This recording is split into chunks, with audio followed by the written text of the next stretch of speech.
यिनीहरूले गीत रेकर्ड गरेका छैनन् अथवा गीत रेकर्डको अवसर आएन भन्दा मलाई यस्तो मन दुख्छ नि दाइ। जति बेला मैले भिडियो खिचे काठमाडौँसम्म ल्याए त्यति बेला भ्याइ नभ्याइ थियो, अहिले रेखाको जस्तो छ त्यस्तै थियो।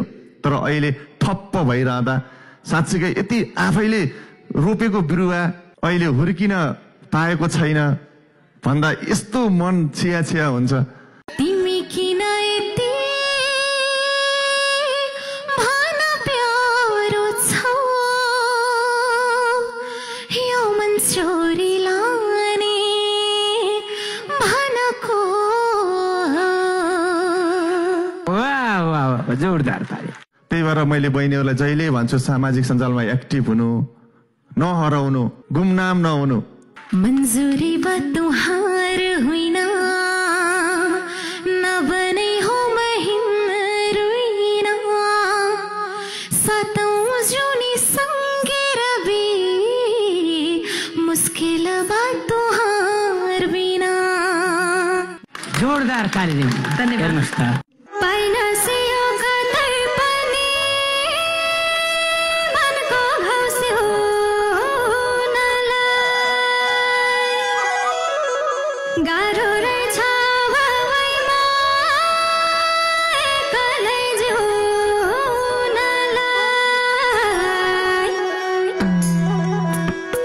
के हुन्छ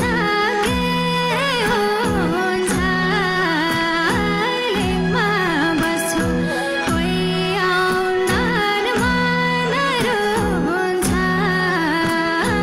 सधैँभरिलाई। जिन्दगी जान्छ कि एक्लैभरिलाई। यही कुरामा गर्व लाग्छ, आज मैले खोजेको प्रतिभा साँच्चीकै सबैको मन जित्न सफल भएको छ। जोरदार ताली दिउँ, मन पर्यो जति गाले सबैलाई मन परिहाल्छ।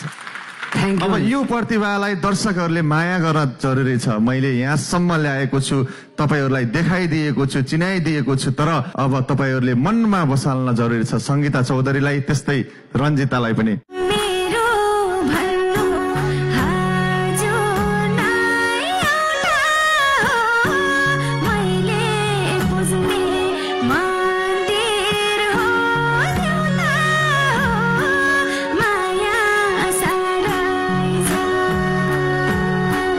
छुटिनु परेका बाँच्न गाह्रै छ। यो यति मिठो स्वर छ, यो स्वरलाई दर्शकहरूले रुचाइदिनु होला, मन पराइदिनु होला र कमब्याक हुनको लागि इन्द्रेणी एउटा कोसेढुङ्गा साबित बनोस्। म यही शुभकामना दिन चाहन्छु बहिनीलाई। बच्चा होइल रोइ नै देहम, दुःख होइन छोइ नै देहम, सदा भर साथ दे हो और जहान मन नै देहम।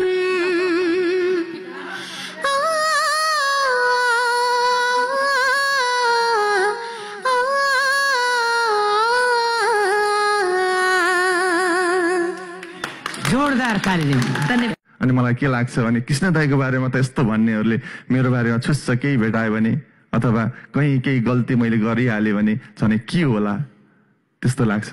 अनि त्यही भएर एकदमै सजग भएर अगाडि बढ्न खोज्छु। बढ्दा बढ्दै पनि खुट्टा तान्नेहरूको कमी हुन्न दाइ। खुट्टा तानिरहन्छन्, विदेशमा बसेर टुच्च टुच्च दिइरहन्छन् फेसबुकबाट। तपाईँले देख्नु भएको छ, तपाईँलाई पनि खेद्नेहरू हुनै छन्, मलाई पनि लखेट्नेहरू हुनै छन्।